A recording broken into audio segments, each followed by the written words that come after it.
کہ جادو ٹونا بندش سے حفاظت کے لیے ایک عمل دے رہی ہے میں آپ کو، ٹھیک ہے؟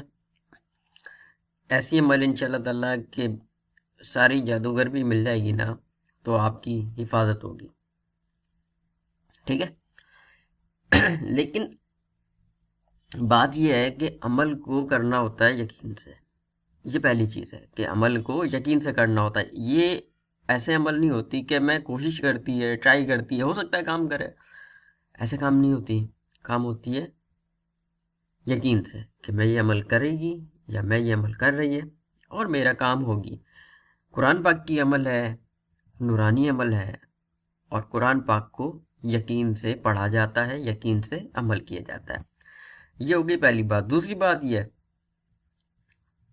اگر کسی وجہ سے موت آنی ہے، ٹھیک ہے، اب چاہے وہ جادو کی وجہ سے ہو، چاہے وہ بندش کی وجہ سے ہو، چاہے وہ کسی بیماری کی وجہ سے ہو، تو پھر موت آنی ہی ہے، پھر بچت نہیں ہے، ٹھیک ہے نا؟ یہ دو چیزیں اپنے آپ ذہن میں رکھ لینا. اگر کسی وجہ سے، ان میں سے کسی وجہ سے موت آنی ہے نا، پھر آپ کسی عامل کو اپنے گلے میں ٹانگ لو تو بھی موت آنی ہے. اور وہ کہتے ہیں نا آب حیات بھی پی لو تو بھی موت آنی ہے، کیونکہ موت دنیا میں ہر چیز کو ایک نہ ایک دن ضرور آنی ہے. ان ان دو چیزوں کو اپنے ذہن میں رکھو. اور اب میں آپ کو عمل بتا رہی کہ کرنا کیا ہے، ٹھیک ہے؟ نماز عشاء کے بعد، ٹھیک ہے، رات کو. اچھا ایک چیز تو یہ کہ نماز کی پابندی کیا کرو یار آپ لوگ، ٹھیک ہے؟ نماز کو نہیں چھوڑو آپ. اکثر لوگ جو بولتے جی ٹائم نہیں ملی، ٹائم نہیں ملتی، تو بھائی وہ اصل میں بات یہ نہیں ہے کہ ٹائم نہیں ملتی، بات یہ ہے کہ اللہ کی طرف سے آپ کو توفیق ہی نہیں ہے، اس لیے آپ کو ٹائم نہیں ملتا. تو کوشش کرو اور ٹائم نکالو. 5 منٹ لگیں گے زیادہ سے زیادہ، کچھ نہیں کر سکتے، کم سے کم فرض پڑھ لو، ٹھیک ہے؟ تو نماز عشاء کے بعد آپ نے ایک گلاس پانی لے کے اپنے سامنے رکھنا ہے، قبلہ کی طرف منہ کر کے بیٹھ جانا. وضو سے ہو تو بہت اچھی بات ہے، وضو نہ بھی ہو تو بھی کر سکتی ہے، ٹھیک ہے؟ وضو سے ہو تو بہت اچھی بات ہے، لیکن پاک ہونا ضروری ہے. اگر وضو نہیں بھی ہے تو پاک ہونا ضروری ہے، کیونکہ اکثر لوگ، مجھے معلوم ہے کہ عشاء کے بعد جو ہے نا وہ اس عمل کو سوتے وقت کرے گی.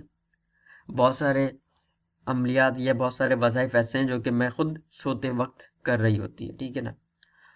تو ویسے تو وضو کر کے سونا چاہیے، باقی آپ کا مرضی ہے.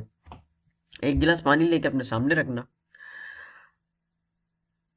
اعوذ باللہ پڑھنا، پھر ایک مرتبہ بسم اللہ پڑھنا، 11 بار درود شریف کوئی سا بھی، پھر آپ پڑھنا سورہ علم نشرہ 9 مرتبہ، ٹھیک ہے؟ سورہ علم نشرہ 9 مرتبہ، 9 مرتبہ. اس کے بعد سورہ فلق 3 مرتبہ. اس کے بعد سورہ ناس 3 مرتبہ، ٹھیک ہے؟ 3 مرتبہ. اس کے بعد سورہ فاتحہ. سورہ فاتحہ ہر نماز میں پڑھی جاتی ہے. سورہ فاتحہ آپ نے پڑھنا ہے بسم اللہ کے ساتھ. باقی سورہ بھی بسم اللہ کے ساتھ ہی پڑھنا ہے، ایسا نہیں ہے. سورہ فاتحہ آپ نے پڑھنا ہے بسم اللہ کے ساتھ، لیکن سورہ فاتحہ جب آپ ختم کرتی ہے تو آخر میں ہے آمین، وہ بھی پڑھی جاتی ہے، لیکن یہاں پہ آپ کو آمین نہیں پڑھنا.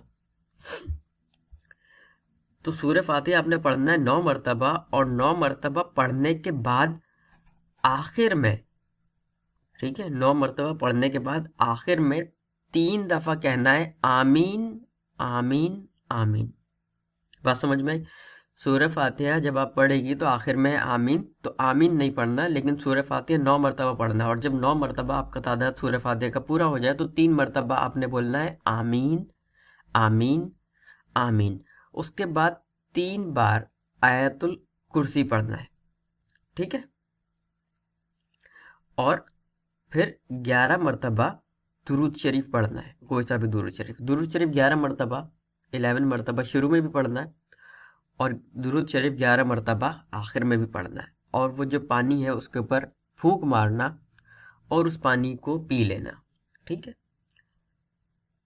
اور بھی گھر والے ہیں ان کو بھی آپ وہ پانی پلا سکتی ہے، اور خود بھی وہ پانی آپ پی جاؤ، ٹھیک ہے؟ انشاءاللہ تعالی جیسا کہ میں نے بتایا کہ سارا جادوگر بھی مل جائے گی تو بھی جادو سے آپ کی حفاظت ہوگی، اور اگر آپ کے اوپر پہلے سے کوئی جادو یا کوئی بندش وغیرہ ہے تو وہ بھی کھلنا شروع ہو جائے گی۔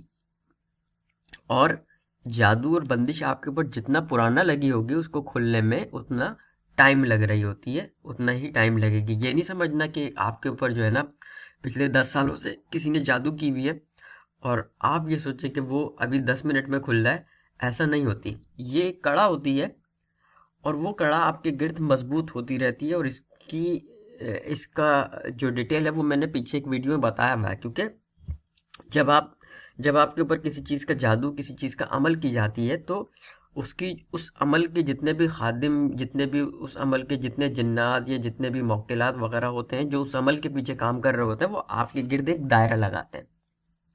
وہ دائرہ آپ کے گرد لگ جاتا ہے، جس کی وجہ سے آپ کی چیزیں لمیٹڈ ہو جاتی ہیں، چیز آپ کے کاموں میں رکاوٹ آ جاتی ہے۔